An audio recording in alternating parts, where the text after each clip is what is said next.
సరే నాన్న, ఇంక అందరు సీరియస్గా ఉండండి, కథలోకి వెళ్ళిపోదాం. సరే, ఈ కథ ఎవరి గురించి అంటే మరి ఆఫ్రికా ఖండంలో ఒక బాగా ట్రైబల్ ఏరియా అంటారు, అంటే గిరిజనులు, బాగా పాత అనాగరికత, అంటే వాళ్ళకి చదువు లేదు, ఎట్లా వస్త్రాలు వేసుకోవాలో తెలియదు. మనం చక్కగా వస్త్రాలు కట్టుకుంటున్నాం కదా, వాళ్ళకి ఆ వస్త్రాలు కూడా లేవన్నమాట, సరిగ్గా చదువుకోలేదు, ఏమీ తెలియదు వాళ్ళకి తెలిసిందల్లా ఏంటంటే పొలంకి వెళ్ళి మరి పొలం పనులు చేసుకోవటం, లేకపోతే మరి గొర్రెల్ని మేకల్ని ఆవుల్ని కాసుకోవటమే తెలుసు వాళ్ళకి, ఇంకేం తెలీదు. ఇందులో ఉండే ఇదొక నిజమైన స్టోరీ, అంటే జరిగిన స్టోరీ. పిల్లలు మీరు వినాలి ఇంకందరూ. ఆ పాప పేరు ఏంటంటే, ఒక పాప గురించి మనం నేర్చుకుంటున్నాం, తన పేరు ఇరోమో. ఏంటండి చెప్పు? ఇరోమో. అయితే మీరు ఎప్పుడైనా ఈ పల్లెటూరులే కాబట్టి పొలాలు చూశారు కదా, ఆ పొలాలు చక్కగా పండిన తర్వాత ఏమొస్తుంది? ధాన్యం వస్తుంది కదా నాన్న. మరి అదే పొలంలో ఆ ధాన్యం తినటానికి ఏమొస్తాయి? పక్షులు వస్తాయి కదా, గుంపులుగా ఏమొస్తాయి నాన్న? పక్షులు వస్తాయి. మరి ఆ పక్షుల్ని మరి తోలటానికి ఏం పెడతారు మీరు చెప్పండి, మీకు తెలుసుగా? వెరీ గుడ్, ఎవరు చెప్పారు? దిష్టి బొమ్మను పెడతారు. ఎవరిని పెడతారు నాన్న? దిష్టి బొమ్మను పెడతారు. దిష్టి బొమ్మ బతికుంటుందా? నడిచిద్దా? ఏడ్చిద్దా? కాళ్ళు చేతులు ఊపిద్దా? ఊపదు కదా. దిష్టి బొమ్మ అంటే ఏంటంటే గడ్డితో చేస్తారు, దిష్టి బొమ్మకి ప్రాణం ఉండదు. కానీ ఈరోజు మన లెసన్లో ఇరోమో అనే పాప ఒక దిష్టి బొమ్మలాగా పొలాల్లో మరి పనిచేస్తుందంట. ఎందుకు పనిచేస్తుందో చూడండి. చూడండి, ఈ పాప పేరే ఇరోమో. అందరికీ చూపిస్తాను. ఈ పాప పేరేంటి నాన్న? ఆ పాపకు బట్టలు ఉన్నాయా? భలే బట్టలు వేసుకుంది కదా, మంచి ఫ్రాక్లో ఉంది కదా. ఉందా? ఏమి లేదు, చిన్న గోచి అంతే కవర్ చేసుకోవడానికి. పిల్లలు మీరు ఎంత మంచి పిల్లలు అంటే, దేవుడు మేము ఎంత ప్రేమించాడంటే మీ అందరికీ మంచి బట్టలు ఇచ్చాడు యేసయ్య. సనుకోకుండా విసుక్కోకుండా అమ్మ నాన్న మీకు ఏది కొంటే అది మీరు వేసుకోవాలా. చూడండి, బట్టలు ఉన్నాయా? లేవు. ఇరోమా పద్ధతి ఏంటంటే నాన్న, పొద్దున్నే లెగిసిద్ది, వాళ్ళ అమ్మ పొద్దున్నే లేపిద్ది. లేపగానే కొంచెం వేరుశనక్కాయలు తింటది, అంతే. తిని ఎక్కడికి వచ్చేస్తుంది అంటే పొలాల దగ్గరకు వస్తుంది. అది ఎవరి పొలం? వాళ్ళ తల్లి పంట అన్నమాట. అక్కడ ఎన్నో చక్కగా పంటలు మీకు కనిపిస్తుందా? పంట చక్కగా. వాళ్ళ అన్న ఏం చేశాడంటే తోట మొత్తం విస్తరించిన ఆ పంటలకి తీగల్లాగా కట్టి తాళ్ళని ఒక చిన్న పందిరి కట్టాడు. ఇక్కడ పందిరి కనబడుతుందా మీకు? చెక్కతో పందిరి, కొంచెం నేలకి కొంచెం ఎత్తులో ఉన్న పందిరిని కట్టి వాటన్నిటికీ కూడా ఈ తీగల్ని జాయిన్ చేశాడు. జాయిన్ చేస్తే ఏమైద్ది అంటే కట్టాడు. ఎప్పుడైనా పక్షులు వచ్చి ఆ ధాన్యాన్ని తింటున్నప్పుడు ఏమైద్దంటే ఇరోమా పని ఏంటి అంటే ఇలా గట్టిగా తీగలు నూపిద్ది అన్నమాట. ఊపితే ఏమైపోయిద్ది? పక్షులన్నీ ఒక్కసారి ఎగిరిపోతాయి. సరే, ఇంకా వెళ్ళకపోతే ఉష్ పోండి, అసలు మీరు తినొద్దు, ఈ పంటను తినొద్దు, ఇది మా పంట, మా ధాన్యం, మాకు కావాలా అని అంటది. ఇంకాక పోకపోతే ఏం చేస్తుందో తెలుసా? మట్టి మొద్దులు ఉంటాయి, తెలుసా మీకు? మీకెందుకు తెలీదు? మట్టి మొద్దులు ఉంటాయి, ఆ మట్టి మొద్దుల్ని ఇసిరేసేదన్నమాట. రోజు తన పని ఏంటంటే పొద్దున్నే సూర్యుడు మరి రాకముందే మరి బయలుదేరి కొన్ని వేరుశనగ విత్తనాలు తీసుకొని వెళ్తుంది అనమాట. పొద్దున్నైతే బాగుంటుంది, చక్కగా చల్లగాలి వస్తుంది. మరి గడిచే కొంది మధ్యాహ్నం బాగా ఎండగా ఉంటుంది. ఇరోమాకి ఫ్రెండ్స్తో వెళ్ళి ఆడుకోవాలనిపిస్తుంది, కాసేపు వాటర్ తాగాలనిపిస్తుంది, చెట్టు కింద చల్లగా కూర్చోవాలనిపిస్తుంది. కానీ అవేమన్నా చేస్తే వాళ్ళమ్మ వాళ్ళ నాన్న గుర్తొస్తారు. వాళ్ళమ్మ తన్నిద్ది. వాళ్ళమ్మ చాలా స్ట్రిక్ట్గా ఉంటుంది. ఎందుకో తెలుసా? ధాన్యం ఏ మాత్రమైన పక్షులు తింటే వాళ్ళకి ఆహారం ఉండదు నాన్న. ఆహారం ఉండకపోతే వాళ్ళ కడుపులు మాడిపోతాయి, పస్తులు ఉండాలా. అందుకని ఖచ్చితంగా ఆ పిల్ల డ్యూటీ ఏంటి అంటే పొద్దున్నే వెళ్ళిపోయినానా ఎప్పుడో రాత్రికి వస్తుంది ఇంటికి. ఆ పొద్దున్నుంచి రాత్రి దాకా ఆ గుప్పెడు వేరుశనక్కాయలే తన కడుపులో ఉంటాయి. ఆకలేస్తుంటుంది, పడుకోవాలనిపిస్తుంది. కానీ తను ఏమైనా చేయగలిగిద్దా? ఏం చేయలేదు. పిల్లలు జ్ఞాపకం చేసుకోండి, మీ అమ్మ నాన్న మీకు ఏదన్నా చిన్న పని చెప్తే ఎంత విసుక్కుంటారు నాన్న మీరు. అన్నం చేయమను, తమ్ముడిని చేయమను, అక్కని చేయమను, చెల్లిని చేయమను, వంతులు వేసుకుంటారు. ఇరోమాకి ఏమన్నా ఉందా నాన్న? ఏ ఆప్షను లేదు, వెళ్ళిపోవాలా, మరి అక్కడ ఆ పక్షులు రాకుండా ధాన్యాన్ని కాపాడాలా, ఇంకేం ఆప్షన్ లేదు. సరే, మరి ప్రతిరోజు కూడా తనకు అదే డైలీ వర్క్ అనమాట, ప్రతిరోజు అదే పని చేస్తుంది. ఒకరోజు నాన్న ఈరోమాకి అస్సలు బాగాలేదు నాన్న, పడుకుంది, చిన్న గుడ్డ ముక్క, అదే పరుపు. చూడండి నాన్న, మన ఇంట్లో మనం ఇలానే పడుకుంటామా? ఒక్కసారి చూడండి పిల్లలు, మన ఇంట్లో మంచం ఉంటుంది, లేదా ఒక డబుల్ కాట్ ఉంటుంది, పరుపు ఉంటుంది కదా. ఈరోమా పరుపు ఇదే, ఈరోమా మంచం ఇదే, ఈరోమా దుప్పట్లు ఇవే. ఎంతుంది నాన్న, ఎంతుంది చూడు, బ్లూ కలర్లో. జస్ట్ తను అట్లా పడుకోవడానికి చిన్న గుడ్డ నాన్న, అంతే. అది ఆ గుడ్డ మీద పడుకుంటే మరి అస్సలు బాగలా, తలంతా నొప్పి వస్తుంది, ఒళ్ళంతా ఒక రకమైన నొప్పులు వస్తున్నాయి. అయితే వాళ్ళ అమ్మ వచ్చి కాలుతో ఒక్క తన్నుదనిందంట నాన్న. చూసారా వాళ్ళ అమ్మని? వాళ్ళ అమ్మ వచ్చి కాలుతో ఒక్క తన్నుదనిందంట. తన్ని ఏంటి వేషాలు వేస్తున్నావు, ఇంకా వెళ్ళలేదేంటి, పొలంలో మరి పక్షులన్నీ తినేవా ధాన్యం అందంట. అమ్మ నాకు అస్సలు బాగాలేదమ్మా, నాకు చాలా తలనొప్పి వస్తుందమ్మా, నాకు అసలు భలే ఒంట్లో వేడిగా ఉందమ్మా, ఈ ఒక్కరోజు పడుకుంటా. ఏంటే, ఎందుకు ఇట్లా మాట్లాడుతున్నావు నువ్వు? ఎప్పుడు చూసినా ఇలా దొంగ సాకులు చెప్తుంటావు. నువ్వు లెగుస్తావా లెగవా? నాకు ఏం చెప్పొద్దు, నువ్వు అర్జెంటుగా వెళ్ళిపో, పొలంకి వెళ్ళిపో, ఇప్పుడే పక్షులు తింటూ ఉండుంటాయి, మన ధాన్యం అంతా పాడు చేయడానికే ఉన్నావు, నువ్వు లెగు, నాకేం చెప్పొద్దు అంటే. నిజంగా నాన్న, మీ అమ్మ నాన్న కూడా మిమ్మల్ని ఇంతే లేపుతున్నారా? మరి మీరు ఎంత అదృష్టవంతులు. లేపితే బాగుండేది కదా, మాట వింటారేమో. కాలుతో తన్ని లేపితే మీ అమ్మ నాన్న మాట వింటారా? నాన్న, బుజ్జి, బంగారం, స్కూల్ టైం అయిందానా, ఆటో వచ్చిందానా, బస్సు వచ్చిందానా, స్కూల్ కూడా మొదలైపోయిందానా అన్నా కూడా మనం బెడ్ మీదే ఉంటాం. అవునా కాదా? చెప్పండి. మరి ఈరోమోకి ఆ పరిస్థితి ఉందా? లేదు. ఎంత బాలేదన్నా కూడా వాళ్ళ అమ్మ వినలేదు. ఎందుకంటే వాళ్ళకి ధాన్యం లేకపోతే పస్తులు ఉంటారు అని. ఇంకా అలానే ఆ గుడ్డనే నాన్న గట్టిగా పెట్టుకొని, తలకి గట్టిగా కట్టుకొని తను ఏం చేసిందానా, ఎక్కడికి బయలుదేరింది? ఆ పొలం పంటకి బయలుదేరగానే అదొక రాతి పర్వతం ఏరియా నాన్న. ఇట్లనే బాగా గుట్టలు రాళ్ళు ఉంటాయి, నడవలేక నడిచింది. సరే, వెళ్ళిపోయింది, ఆ పంట పొలానికి వెళ్ళిపోయింది. ఇలా చూసింది ఆ పందిరిని. ఎట్లా ఉందంటే ఒంట్లో బాగాలేదు కదా, ఆకాశం అంత ఎత్తుంది ఆ పందిరి. చిన్నగా పాక్కుంటూ ఎక్కింది. అప్పటికే పక్షులు వచ్చేసి తింటున్నాయి. ఇక ఓపిక లేక, వెళ్ళిపోండి, నన్ను వదిలేసేసేయండి అని అప్పటికి ఆ తీగల్ని అటు ఇటు ఊపుతుంది నాన్న. అస్సలు శక్తి లేదు, చాలా బాధగా ఉంది తనకి. అయినా కూడా అవి ఎగిరిపోయి మళ్ళా ఒక్కసారి ఏమైనాయి, వచ్చేసినాయి అన్నమాట. అస్సలు ఓపిక లేదు ఈరోమాకి. అయితే మళ్ళా కాసేపు సరే మళ్ళా ఇదులుపుదామని చెప్పి మళ్ళా తాళ్ళన్నీ ఊపుతుంది. మళ్ళా పక్షులు వచ్చినాయి. నన్ను మీరు ఆట పట్టిస్తున్నారు, వెళ్ళిపోండి పక్షులు, వెళ్ళిపోండి అని ఒకటే బాధతో అంటుంది. సరే, కాసేపు ముడుచుకొని పడుకుందామని ఆ పందిరి చివరి పడుకోగానే ఢాలని కింద పోయింది. పైనుంచి కింద పడిపోయింది. మీరు చూస్తున్నారా నాన్న? ఎక్కడుంది? పందిరి మీద ఉందా, కింద ఉందా? కిందుంది. కిందుండి మరి అపస్మస్లోకి వెళ్ళిపోయింది. అంటే కోమల తనకి ఇదన్నమాట. బాగా లోపల ఏమైంది, మరి మాకి ఒక అన్న, ఎవరన్నా ఒక అన్నాడు, అన్న పేరు ఓహిద్. మరి మేకల్ని, గొర్రెల్ని, ఆవుని మాట ఆ పొంటాలు దాటి వెళ్తూ ఉంటే ఏంటి పక్షులు అంటున్నాయి పొలాలు ధాన్యాన్ని, ఏమైపోయి మా చెల్లి ఉంటూ వచ్చాడు. ఇరోమో అనుకుంటూ కేకలేదా వినపడలా. ఏమైపోయింది ఈ అమ్మాయి అనుకొని మరి వచ్చి చూస్తే మరి ఆ పొలాన్ని ఇలా దాటుకుంటూ వెళ్ళాడు. దాటుకుంటూ మరి అక్కడ పడిపోయింది. ఎవరు? ఇరోమో పడిపోయింది. ఇరోమా, నాకు తెలుసు, నీ వేషాలన్నీ నాకు తెలుసు, అమ్మ చెప్తూనే ఉంది, నువ్వు అస్సలు పని చేయవ, అలానే చేస్తున్నావు, పక్షులన్నిటినీ ధాన్యాలు తినమని వదిలేసావు. అలా వదిలేస్తే మనిషి ఏంటి, మనకు ఆకలేస్తుంది కదా, మన ధాన్యం ఉంటుంది కదా అంటే నేను అస్సలు లేగవలేను, అసలు నేను ఇక్కడికి ఎక్కడ వచ్చాను, నేను ఎందుకు ఇక్కడున్నాను, పందిరి మీద కదా ఉండాలా అంటుంది.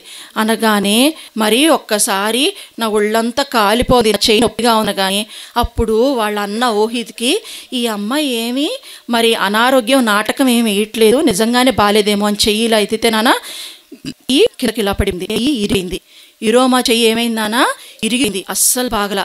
అయ్యో నీ చెయ్యి ఇరిగిపోయింది, నువ్వు అర్జెంటుకి ఏం చేస్తావంటే ఇంటికి వెళ్ళిపో, నేను చూసుకుంటలే ఈ పక్షులు ధాన్యాలు తినకుండా అని చెప్పి అంటాడు. టైంకి వాళ్ళ ఫ్రెండ్ ఒక ఆయన ఉంటాడు, అయితే లోహిమా ఫ్రెండ్ పేరు. అబ్బాయి కూడా పశువుల్ని కాసుకోవడానికి వెళ్తూ ఉంటే, మరి లోహిమా ఒక్కరోజు నావి కూడా కాయవా, మరి నేను ఈరోజు పనులుకోవాలా, చెల్లికి ఇలా బాగాలేదంటాడు. సరే అని చెప్పేసి మరి ఆ చెల్లి చిన్నగా పంపించేస్తాడు. ఎంత భారంతో ఎంతో తలనొప్పితో ఓపిక ఉండకపోయినా కూడా చిన్నగా బయలుదేరు వెళ్తుంది. ఎక్కడికి? ఇంటికి ప్రయాణం పెడతాను. చూసా ఏంటంటే నా వాళ్ళకి 5 సంవత్సరాల పిల్లల లోపలేమో వాళ్ళ పని అంటే చిన్న చిన్న పిల్లల్ని వీపుల మీద వేసుకొని తిరగాల, అది వాళ్ళ పని. ఇంకొంచెం పెరిగిన ఆడపిల్లలేమో ఇలా పొలాలకు వచ్చి ధాన్యాన్ని కాపాడాలి, అంటే పక్షులు రాకుండా కాపలా. పిల్లల పని ఏంటి అంటే పశువుని వేయాల. ఆడవాళ్ళ పని ఏంటంటే కొంచెం లోయ ప్రాంతంలో వంట చేయాలి. ఇది డైలీ జీవనం అన్నమాట. మరి చిన్నగా వెళ్ళింది. మరి నాన్న మీకు తెలుసా, ఆఫ్రికా ఖండంలో ఇల్లే ఉంటాయి తెలుసా, మనకు చక్కగా డోర్ ఇలా తెరిస్తే మనం మొత్తం పడతాం కదా, వాళ్ళకి అలా ఉండవు, కిందకు ఉంటుంది అనమాట. తలు కిందకి, ద్వారం కిందకు ఉంటుంది, పాక్కుంటూ అలా. అయితే చిన్నగా తన గుడిసె లోపలికి వెళ్ళి పాక్కుంటూ వెళ్ళింది. తెలుసు ఇరోమోకి కాసేపు ఎవరు వస్తారు, వాళ్ళ అమ్మ వస్తుంది, మరి పంట పొలాల నుంచి అని తెలుసు. మరి నాకు అలానే పెట్టుకుంది. ఈ లోపల నాన్న వాళ్ళ అమ్మ రానే వచ్చింది. పక్కన ఇటుకలు పక్కన కట్టెలు తీసుకొచ్చి పక్కన పడేసి, ఏంటమ్మా ఏంటి నువ్వు వెళ్ళలేదా, ఎందుకు వెళ్ళలేదు, నీకు అసలు ఇంత సోమరం ఏంటి నువ్వు, నేను చెప్పాను కదా అంటే, అమ్మ నాకు బాగలేదమ్మా నిజంగా చూడమ్మా అనగానే, నీ చెయ్యి ఇలా ఉందని పట్టుకుంటే ఒళ్ళు కాలిపోతుంటుంది నాన్న, ఒళ్ళు జ్వరం వచ్చి కాలిపోతుంటుంది. అమ్మో ఏంటి నీ చెయ్యి కూడా చెయ్యి ఎలా ఉంటుందంటే ఉన్న సైజు కన్నా డబల్ సైజ్ అయిపోద్ది. అయితే మరి చెయ్యి ఇరిగితే అంతే కదా నాన్న, వాచిపోద్ది కదా. అయితే మరి బాగా నొప్పి వేస్తూ ఉంటుంది. అయ్యో అయితే ఇప్పుడు ఏమైందో తెలుసా, వాళ్ళ నమ్మకం ఏంటో తెలుసునానా, వాళ్ళకి ఒంట్లో బాగపోతే వాళ్ళ నమ్మకం ఏంటి అంటే అజోక్ అనే దురాత్మ పట్టనుకుంటారు. వాళ్ళ అయ్యో మాకు అనారోగ్య వల్ల వచ్చింది, మందులు వాడాలా, బలమైన ఆహారం తీసుకోవాలనుకోరు. ఏమన్నా పాడైతే అజోక్ అనే దురాత్మ వాళ్ళని పట్టింది అనుకొని మరి అంటది, అమ్మో నీకు ఇంకేముంది, అజోక్ అనే దురాత్మ పట్టేసింది, నీకు ఒళ్ళు నొప్పులు వస్తున్నాయి, తలనొప్పి వస్తుంది, జ్వరం వచ్చేసింది, ఇంకా అజోక్ నిన్ను పందిరి నుంచి కింద పడేసింది, నీ చెయ్యి కూడా విరిచేసింది అనుకుంటూ ఉంటారు. అర్జెంటుకి వెళ్ళి నేను మీ నాన్నని పిలుచుకొస్తాను అంటది. నాన్న పేరేంటి అంటే లోరియోమో. నాన్న పేరేంటి నాన్న? లోరియోమా. ఇదిగో వాళ్ళమ్మ బయలుదేరి వెళ్తుంది. లోరియోమో అనుకుంటూ వెళ్తుంది. లోరియోమో అక్కడ ఉంటాడనమాట. ఎమ్మటి విషయం చెప్పగానే లోరియోమో కూడా వస్తాడు. వచ్చి మరి లోపలికి వెళ్ళి వాళ్ళ పాపను చూస్తాడు. మరి ఆ పాప పరిస్థితి ఏమీ బాగోదు. అయితే మనం అర్జెంటుకి ఇప్పుడు ఎక్కడికి వెళ్ళాలా, డాక్టర్ దగ్గరికి వెళ్ళాలా. కానీ అక్కడ డాక్టర్ ఉన్నాడా నాన్న? లేడు. అప్పుడు ఎక్కడికి వెళ్తారంటే మరి ఒక మంత్రాలు చేసే ఆయన దగ్గరికి వెళ్తాడనమాట. మంత్రసాని దగ్గరికి వెళ్తారు, మంత్రగాడు దగ్గరికి వెళ్తారు. అయితే ఆ మంత్రగాడు మరి ఎవరంటే మరి వాళ్ళకి తెలుసు, ఇదివరకు విన్నారనమాట, ఆయనకి చాలా బహుమానాలు కావాలా. బహుమానాలు అంటే ఏంటన్నా, మేకలు గొర్రెలు అవన్నీ కావాలా. మరి వాళ్ళ దగ్గర లేవు. మరి ఏం చేద్దాం అంటే లోరియోమో మరి వాళ్ళ వైఫ్ అంటది, అంటే ఎవరు, ఇరోమో వాళ్ళ అమ్మ అంటది, మరి ఏం చేస్తానంటే మన దగ్గర 2 కోళ్ళు ఉన్నాయి, ఒకటేమో జబ్బుది, ఒకటేమో గుడ్డిది. ఆ గుడ్డి దానికి ఆహారం కూడా తినటం తెలీదు, నీరసంగా ఉంది. మరి గుడ్లు కూడా కొంతకాలంగా పొదిగున్నాయి. మరి ఆ గుడ్లు తీసుకొని బహుమానంగా ఇద్దామంటే, సరే పద అని తొందరగా వెళ్ళిపోతారు. ఎక్కడికి వెళ్ళిపోతారు నాన్న? వాళ్ళు ఇంటికి వెళ్ళిపోతారు. ఇంటికి వెళ్ళిపోతే మరి బయలుదేరి మంత్రగాడి ఇంటికి వెళ్తారు. చూడండి వెనకెవరున్నారు? వెనక వాళ్ళ అమ్మ, ముందు వాళ్ళ నాన్న, మధ్యలో ఎవరున్నారు? లోరియోమోకి అస్సలు ఇష్టం లేదా అని వెళ్ళటం. ఎందుకో తెలుసా, వాళ్ళ ఫ్రెండ్స్ ఆల్రెడీ చెప్పారు, కథలు చెప్పుకుంటారు కదా, మరి మంత్రగాడంట భయంకరంగా ఉంటాడు, ఏవేవో చేస్తాడు, నచ్చదు మనకి అని అనుకుంటూ ఉంటారనమాట. అనుకుంటూ ఉంటే కానీ తప్పదు, వెళ్ళాలి కదా, పద అని చెప్పేసి వాళ్ళ అమ్మ వాళ్ళ నాన్న తీసుకెళ్తారు. తీసుకెళ్ళగానే నాన్న మరి మంత్రగాడి ఇంటికి వస్తారు. మంత్రగాడి ఇల్లు ఇలా ఉంటుందన్నమాట. ఎంత విచిత్రంగా ఉందో చూడండి. బయట కుండలు, మళ్ళా తబల, నొన్నటి రాళ్ళు, రంగుల రాళ్ళు, అదే కాకుండా ఎముకలు, జంతువుల ఎముకలు, మరి వాటి కొమ్ములు, గేదె కొమ్ములు అన్నీ ఆ గోడకు తగిలిచ్చి చాలా వింతగా వెరైటీగా ఉంటుంది. ఇవన్నీ చూసి దడుచుకొని ఇరోమో, నేను రాను, నేను వెళ్ళను, అమ్మో అని ఏడుస్తుంటుంది. లేదు నువ్వు వెళ్ళాలని చెప్పేసేసి ఈ లోపల వాళ్ళ నాన్న ఏం చేస్తాడు తెలుసా నాన్న? హోబు అని పిలుస్తాడు. హోబు అంటే అధిపతి అన్నమాట. ఆయన నిజంగా ఏం అధిపతి కాదు, ఆ మంత్రగాడు. ఆయన మరి అలా అందరికీ కూడా అనారోగ్యం ఉంటే ఏదన్నా మందులు ఇస్తే అవి ఏదన్నా ఎప్పుడన్నా బాగుపడితే ఆయన అట్లా అధిపతి అయ్యాడు. ఏంటి అంటాడు. ఆయన అస్సలు మంచోడు కాదనమాట మాంత్రికుడు. అయ్యా అర్జెంటుగా రాండి అయ్యా బయటికి, మా పాప ఇరోమా ఇలా దురాత్మ పట్టింది, అజోగ్ దురాత్మ. అంటే నేను బీరు తాగుతూ బిజీగా ఉన్నాను అంటాడు. ఏం తాగుతూ? బీరు తాగుతూ. బీరు అంటే ఏంటి? సారా.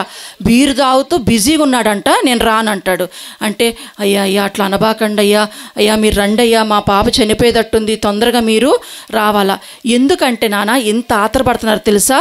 వాళ్ళ ఊరిలో ఒక ట్రెడిషన్ ఉంది. అదేంటి అంటే ఈ ఓహీద్ ఉన్నాడు కదా, ఓహీద్కి పెళ్లి చేయాలంటే వాళ్ళు ఖచ్చితంగా ఆవులు ఇవ్వాలా. ఆవులు ఎలా వస్తాయి? ఇప్పుడు ఇరోమాకి పెళ్లి చేశారనుకోండి, ఇరోమా భర్త ఆవులు ఇవ్వాలా. ఆ ఆవులు ఏం చేయాలా? ఓహీద్కి కట్నంగానో మరి వేరే పెళ్లి చేసుకోబోయే అమ్మాయికి ఇవ్వాలా. అందుకని ఈరోమా బతికుండాలా, ఈరోమాకి ఏం అవ్వకూడదు అనుకుంటారు. కానీ నిజంగా ఈరోమా మీద ప్రేమ ఉండదు, ఆవుల కోసం అన్నమాట. అది కూడా కొడుకుకి ఆవులు రావేమో అని అనుకుంటూ ఉంటారు. సరే, ఈ లోపలికి వెళ్తే మరి బయటకు వస్తాడు, విసుక్కుంటూ బయటకు వస్తాడు. విసుక్కుంటూ బయటికి రాగానే చాలా విచిత్రంగా వెరైటీగా ఉంటాడు నాన్న. పులి చర్మం వేసుకొని, మరి చింపిరి జుట్టు వేసుకొని, ఒళ్ళంతా ఎరుపు రంగు పూసుకొని, తలలో నాన్న ఒక ఈకలు చూసారా, రంగుల ఈకలు, ఏది పసుపు, గ్రీన్, బ్లూ కలర్లో ఉన్న ఎరుపు రంగు ఈకలు పెట్టుకొని భయంకరంగా ఉంటాడు చూడటానికి. అయితే ఏది మీ అమ్మాయి అనగానే, ఇదిగో ఇక్కడే ఉంది అనగానే ఇరోమా కనపడదు. ఇరోమా అక్కడి నుంచి భయపడిపోయి చెట్టు వెనక దాక్కుంటుంది. కనిపెడుతుందా? చెట్టు వెనకుంది ఇరోమా. అయితే ఇరోమా చెట్టు వెనక ఉంటే ఆ చెట్టు వెనక దాక్కొని ఏడుస్తూ ఉంటుంది. అని వెక్కి ఏడుస్తూ ఉంటే ఆ ఏడుపు గొంతు విని రా లోపలికి అంటాడు. చాలా కఠినంగా ఉంటాడు మాంత్రికుడు. అనగానే లోపలికి వెళ్తుంది నాన్న. లోపలికి వెళ్ళగానే భయపడుతూ ఉంటుంది, లోపల ఏం జరిగిద్దా అని. అయితే లోపలికి వెళ్ళగానే ఏం కనపడి తెలుసా? ఆయనది ఒక పూరి గుడిసె కదా, ఆ గోడ మీద చర్మం, ఏంటి జంతువుల చర్మం ఆనుకొని ఉంటుంది. మరి గేదె కొమ్ములు, మరి జంతువుల ఎముకలు అవన్నీ కూడా ఏలాడదీసి ఉంటాయి. మూల ఒక చిన్న మంట వస్తూ ఉంటుంది. ఇరోమాను కూర్చోబెట్టుకొని డ్యాన్సులు వేస్తూ ఉంటాడు పిచ్చోడికిలాగా. ఇరోమాకేం అర్థం కాదు, చుట్టూ డ్యాన్సులు వేస్తూ ఉంటాడు. ఆ మంట ఎగురుతుంటే పిచ్చి పిచ్చి మాటలన్నీ మాట్లాడుతుంటాడు. సరే, లాస్ట్లో కూర్చోపెట్టి ఏం చేస్తాడో తెలుసా నాన్న? ఇరోమాకు అప్పుడే భయపడుతూ ఉంటుంది, వణికిపోతూ ఉంటుంది. ఆల్రెడీ చెయ్యి ఇరిగింది, ఒళ్ళు కాలిపోతుంది, తలనొప్పి వస్తుంది, తనకి ఇంకా ఓపిక ఉండదు అనమాట.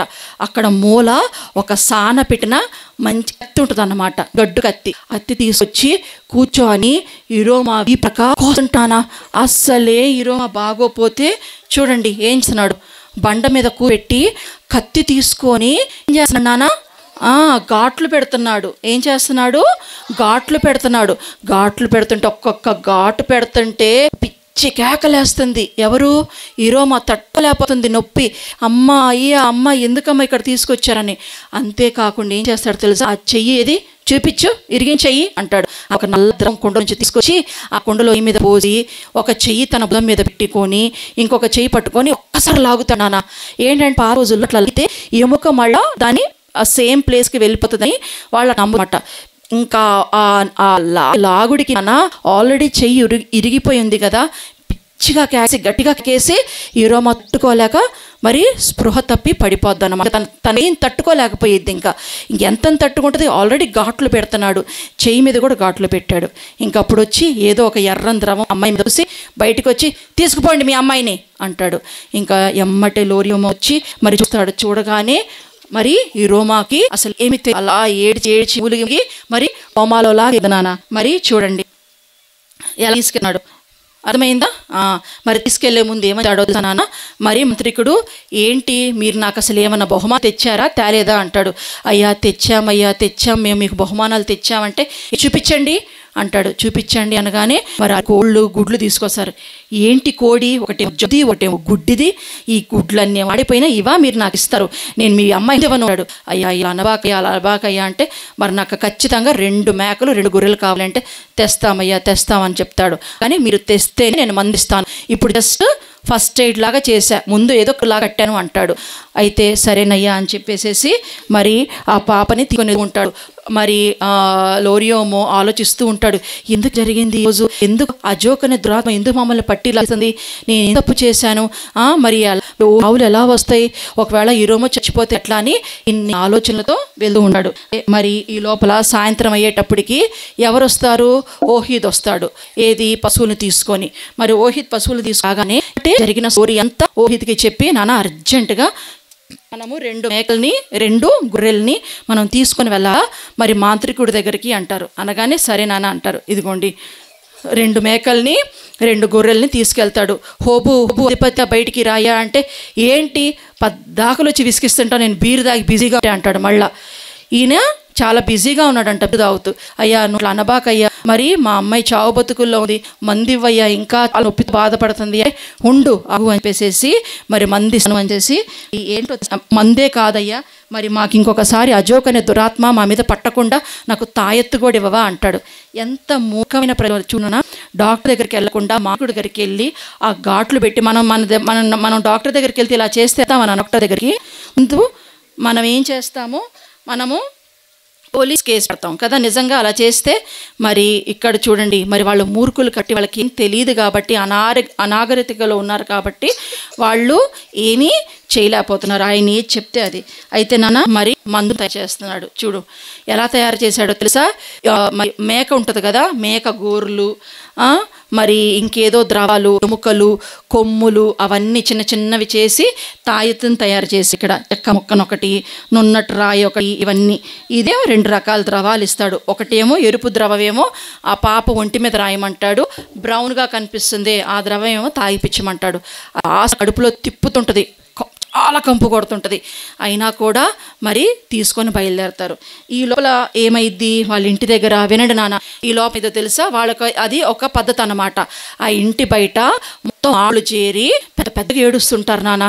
ఏడిసి మట్టేసుకొని దుర్కొని పోసుకుంటూ ఉంటారు మట్టిని. అదేంటి పద్ధతి అంటే, అలా చేస్తే అంట అజోక్ అనే దురాత్మ ఆ పిల్లని వదిలేసిద్ది, వీళ్ళ మీద కూడా ఎక్కదంట. అందుకని పిచ్చి పిచ్చిగా ఏడుస్తూ ఉంటారు. ఈ లోపల అక్కడికి ఒక ఆయన వస్తాడు. వచ్చి, ఏంటమ్మా ఏంటి, ఎవరైనా చనిపోయారా? లేదు ఇలా లోరి కూతురుంది, తన ఏంటి అంటే ఈరోమో అమ్మాయి చనిపోబోతుంది, మరి అమ్మాయిని వదిలి వెళ్ళిపోవాలని మమ్మల్ని ఆ దురాత్మకు మేము చేస్తున్నాం అంటాడు. అనగానే ఈ లోపల మందు తీసుకొని లోరియోమో వస్తాడు. వాళ్ళ నాన్న, అమ్మో ఏంటి గుంపు, నాకు నిజంగా చనిపోయిందా, ఏమన్నా అయిపోయిందా అని చెప్పి హడావిడ వెళ్ళిపోతాడు. వెళ్ళి ఆ గుంపును తోసుకుంటూ, లేకపోతే అమ్మాయి వాళ్ళ నాన్న అని చెప్తే లోపలికి ఈరోమా అస్సలు బాగోదు. గబక్కన ముందు అర్జెంటుగా వాళ్ళ వైఫ్కి చెప్తాడు, భార్యకి అంటే ఈరోమా వాళ్ళ అమ్మకి చెప్తాడు, నువ్వు కొన్ని గంటలకి ఈ మందు తాగిపిచ్చు, ఇది రుద్దు, ఇది అమ్మటి తగ్గిపోద్ది అనగానే బలవంతంగా వాళ్ళ అమ్మ పోస్తే వాంతి వేసుకోపోద్ది, చాలా కంపది ఆ మందు. అయినా కూడా బలవంతంగా వాళ్ళ అమ్మ నోట్లో పోసిద్ది. అన్నీ కూడా తనకి ఇదిగోండి చూడండి కనబడుతుందా, ఆ ఎర్ర ద్రవమేమో గాయాలకి పూస్తుంది, ఘాటు పెట్టిన గాయాలకి, మిగతాదేమో మందు బలవంతంగా తాగిపిస్తూ ఉంటుంది అనమాట. తాగిపిస్తూ ఉంటే మరి ఈ లోపల ఏ మార్పు ఉండదు. మరి ఈరోమో అలానే పడి మూలుగుతూ ఉంటుంది, అమ్మ అయ్యా అమ్మ అయ్యా అని. ఈ లోపల ఆ ఊరికి ఒకళ్ళు చెప్పాను కదా నేను, ఆయన వచ్చి మరి లోరియోమో వాళ్ళ నాన్నతో మాట్లాడతాడు. మరి ఏంటయ్యా, ఏంటి మీ పాప కదా, మా మరగాడిన పందులు కూడా పనిచేయమంట కదా, చనిపోతుందంట కదా. నేను ఒక మాట చెప్పా, నేను ఇక్కడికి వచ్చానయ్యా, ఇక్కడ నా స్నేహితుడు ఉన్నాడు, ఇక్కడ నైట్ ఉంటాను, కాకు నేను చాలా ఆరోగ్యతలో ఉన్నాను, ఇక్కడ దూరంగా ఒక ప్రదేశం ఉంది, అక్కడ మంచి వైద్యం ఉంది, బాగా చూస్తారు, నేను చాలా బాగుపడ్డాను, మరి అక్కడికి తీసుకెళ్దాం పాపని అంటే, సరే తీసుకెళ్దాము, కానీ ఇప్పుడే కదా అందించి చూద్దాము, కాస్త ఏమన్నా పాప సెట్ అయిద్దేమో, కోలుకుంటుందేమో అనుకుంటారు. అనుకున్న తర్వాత కాసేపు చూస్తున్నాను, మళ్ళీ మందిస్తారు రెండోసారి, ఏమాత్రం మార్పు ఉండదు, ఇంకా క్షీణించిపోతుంటుంది. ఈరోమోకి ఆరోగ్యం ఇంకా క్షీణించిపోతుంది, ఏమేస్తుంటుంది, దండులకి పోద్దు, ఆకి భయం వస్తుంటుంది. అయితే మరి ఏం చేస్తారంటే డిసైడ్ అయిపోతారు, సరే పాప తీసుకెళ్దామని అంటాడు. అదంత ఈజీ ప్రయాణం కాదు, 2 పగలు 1 రాత్రి ప్రయాణం చేస్తేనే మీరు వెళ్ళగలుగుతారు అని అంటారు. మరి ఏమన్నా ఉన్నాయా, బస్సు ఉందా, కారు ఉందా, ఏమీ లేదు. ఏం చేస్తారంటే, ఒక ఆవు చనిపోయిన చర్మం ఎండికి పద్దు కదా, దాన్ని పరిచి దానిలో ఇరోమోను పడుకోబెట్టి ముడి కట్టి వెదురు బద్దలు అటు ఇటు వేసి ఉయ్యాలగా 2 బలమైన ఓళ్ళు మరి ఇలా మూకొని వెళ్తారనమాట. కనపడుతుందా నాన్న? మరి వాళ్ళకి ఏదన్నా అవసరం అయితే గంజి కాసుకోవడానికి కొంచెం బియ్యం తీసుకెళ్తారు. మరి విశ్రాంతి లేకుండా మరి ప్రయాణం చేసి ఎక్కడికి వెళ్తున్నారు, ఆ దూర ప్రదేశానికి వెళ్తున్నారు. ఎక్కడ మంచి వైద్యం ఎక్కడైతే దొరికిద్దో అక్కడికి వెళ్తున్నారు. అయితే మరి వెళ్ళగానే మరి వాళ్ళకి ఏం కనపడుతుంది అంటే వెళ్ళగానే వాళ్ళకి మరి ఎంతో కష్టపడి వెళ్తారు నాన్న. మరి వెళ్ళగానే చూడండి వాళ్ళకి ఈ ఇల్లు కనపడతాయి. వాళ్ళ ఇల్లు లేవు. అది చేరుంటూ ఈ ఇల్లు చూడండి ఎలా ఉందో. వాళ్ళున్న ఇంటికి వీళ్ళింటికి వేరుగా ఉంది. అక్కడ ఎలా ఉంటాయి వాళ్ళ ఇల్లు, కిందకు ఉంటాయి, ద్వారం పాక్కుంటూ వెళ్తారు. కానీ ఇక్కడ ఎలా ఉంది, చక్కగా పెద్దగా ఉంది ద్వారం, కిటికీలు కనబడుతున్నాయి, మొక్కలు కనబడుతున్నాయి. ఏ ఆకారంలో ఉంది ఇది? రౌండ్గా లేదు, స్క్వేర్లో ఉంది, చతురస్ర ఆకారంలో ఉంది. అర్థమవుతుందా? ఏంటిది భలే ఉంది, ఏంటి ఇట్లాంటి ఇల్లులు మేము ఎప్పుడు చూడలేదే అని ఆశ్చర్యపోతూ ఉంటారు. ఈ లోపల వాళ్ళతో వచ్చిన ఒక ఆయన అంటాడు, ఎల్లు లోపలికి వెళ్ళి పిలు, మేడం మేడం అని పిలు అనగానే అప్పుడు లోరియోమో వెళ్ళి మేడం మేడం మేడం అని పిలుస్తారు. ఎవరు అని అంటది ఒక లేడీ వాయిస్, ఒక ఆడామ గొంతు. మరి మా పాపకి బాగాలేదు మేడం, మీరు ఒక్కసారి బయటకు వస్తారా, మరి అస్సలు బాగలేదు, జ్వరంతో బాధపడుతుంది, చేయి కూడా ఇరిగిపోయిందంటే వస్తున్నానని చెప్పి బయటకు వస్తుంది. ఆమెను చూడగానే బిత్తరపోతారు అందరూ. అలా నోరులు తెరిచి ఒకళ్ళ ముఖాలు ఒకళ్ళు చూసుకుంటూ ఉంటారు. ఏంటి ఇలా ఉందేమా, ఏంటి మనకులాగా లేదు అని ఆశ్చర్యపోయి అలానే చూస్తూ ఉంటారన్నమాట. మరి ఆమె ఎవరు, మరి ఆమె ప్రాంతమేనా, మరి ఆమె ఎక్కడి నుంచన్నా వచ్చిందా, అసలు ఆమె ఎవరు, ఆమెను లోరియోమో కూతురు మరి యూరోమా నిజంగానే మరి స్వస్థత పరిచిద్దా లేదా అనేది మనం తర్వాత మరి మధ్యాహ్నం మరి క్లోజింగ్ లెసన్లో చూద్దాం. పిల్లలు మీకు అర్థమవుతుందా? యూరోమో లెసన్ ద్వారా దేవుడు మీతో ఏం మాట్లాడుతున్నాడు అంటే నిజంగా ఎన్నో పరిస్థితులు మనకు అట్లా లేవు. అవునా? యూరోమాలాగా మీరు బతుకుతున్నారా నాన్న? యూరోమాలాగా మీకు అలాంటి చిన్న చిన్న బట్టలే ఉన్నాయా? తిండి సమృద్ధిగా ఉంది. అవునా? చక్కగా స్కూల్కి వెళ్తున్నారు, అమ్మా నాన్న ఉన్నారు. కష్టపడి మీ అమ్మ నాన్న ఏమైనా పొలం పనులకి తీసుకెళ్తున్నారా మిమ్మల్ని? అలా పనులు చేయిస్తున్నారా? పోనీ తీసుకెళ్ళినా పొద్దున్న నుంచి సాయంత్రం దాకా. మరి బిడ్డలు మీరు జ్ఞాపకం చేసుకోండి, తల్లిదండ్రుల విలువ మీకు తెలియాలా, తల్లిదండ్రులు మీరు ప్రేమించాలా, సన్మానించాలా. యేసయ్య అదే కదా మనకు చెప్తుంది. మరి ఇక్కడ మిమ్మల్ని అందరినీ ప్రేమించాడు కాబట్టి మిమ్మల్ని ఎంచుకున్నాడు యేసయ్య ఈ VBSకి రావటానికి. మరి దీని తర్వాత జరగబోయే కథ కూడా మీరు శ్రద్ధగా వినండి, చాలా బాగుంటుంది ఈ కథ. మరి మీరందరూ కూడా యేసయ్య యూరోమా లాంటి పరిస్థితి మాకు లేదేసయ్యా, మాకు మంచి వస్త్రాలు ఇచ్చావేసయ్యా, మంచి తిండి ఇచ్చావేసయ్యా, మంచి స్కూల్స్ ఇచ్చావేసయ్యా, వాటి విలువ మాకు అర్థం కావట్లేదేసయ్యా అని చెప్పి ఈ రోజు నుంచి అయినా పిల్లలు మీరు మరి మంచిగా ఉండటానికి మరి ప్రయత్నించండి. మరి దేవుడు మరి ఈ వాక్యాన్ని ఈ కథని దీవించి ఆశీర్వదించును గాక. Praise the lord.